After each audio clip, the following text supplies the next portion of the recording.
It looks like we're seeing some light at the end of the tunnel as far as the insurance problem goes with condominiums, and I've got an update on inventory as well. Coming up next. Okay, it looks like we're seeing light at the end of the tunnel on the condo HOA insurance problem that's been plaguing the state for the last 18 months. Hi everyone, I'm Dan Polimino with the Hawaii team and KW Big Island. Thanks for being with us today. I just want to give you an update. What's going on, as you've seen in other videos, is that HOAs who insure the outside of these condominiums have been getting hammered over the last year with renewals of the insurance. They've skyrocketed from 200% more to 1,000% more. Well, it seems as though we've got a little break or a little light at the end of the tunnel. I've got a lot of clients in various condominium projects. They are all having their HOA meetings, and the HOA boards are coming back and reporting that they are not seeing an increase for the renewals coming up here relatively soon. This is about the time period where most people start getting their renewals, but they're not seeing huge increases. In fact, some HOA boards have been being able to get their rates lowered, right? Which is then bringing the HOA dues down.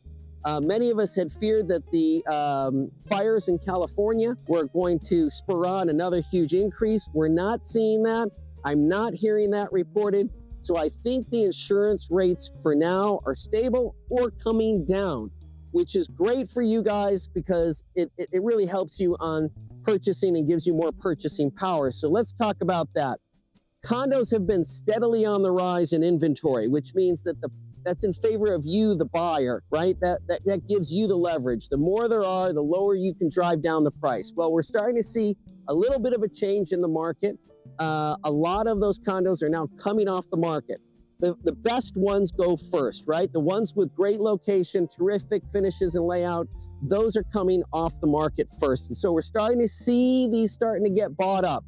A lot of people think that the economy is going to really turn and be very strong towards the fourth quarter. And I think some people are getting a jump on that. So again, still plenty of condos on the market, but we're starting to see them come off the board. All right, take all of that information for what it's worth, and then you can make a decision. If you're interested in a condo here on the island, short-term vacation rental, long-term primary residence, second home, whatever it may be, we specialize in the 6 resorts on the west side of the island. So contact us here at the Hawaii team. I'd love to hear from you. Call my cell phone, 808-987-3306, 808-987-3306. I'll pick up, we'll talk. I'd love to hear from you. Check us out on our website, thehawaiiteam.com. And again, subscribe, share these with your friends so they get fresh videos every week. Until we talk again, aloha.